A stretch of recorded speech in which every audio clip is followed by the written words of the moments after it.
Yay, Pasko na. Magpabuto na ta. Kay para bibo. Kaon sana magpabuto na pug mo. Makibaw nga daghan kina disgrasya na, daghan kina butan daghan ospital nga daghan kay balay nga sunog tuod ang mga pabuto. Unsa pa? Imong gud sila pa nga basta mapabuto kuno ta ang mga demonyo mulaya sa atong panimalay. What? Haon sana? Magpabuto aron magawas ang demonyo. Mulaya sa demonyo, nya kay sa gawas man kagapabuto. Ang demonyo mosulod diin sa balay, pero ko gaingon nga mapabuto ka rin sulod para magawas ang demonyo. Kana mga ingana mga anak, mga tuo-tuo ra mo guna, kag tuo-tuo joke-joke pa di tinuod mo rag balay-balay, tarak-tarak. Mo na kayo tuo ana. Salig sa Ginoo. Sa mga tao karon nga hagtuo, reliyoso kaayo.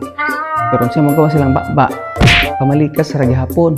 Ngano man totoo pag reliyoso may gihari sila mga kinabuhi.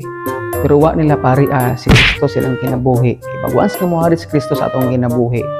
Ay nahinay baguhon taniya ang mga pagmamalikas, ang mga daotang binuhatan mawala nga naman si Kristo na dari sa atong kinabuhi.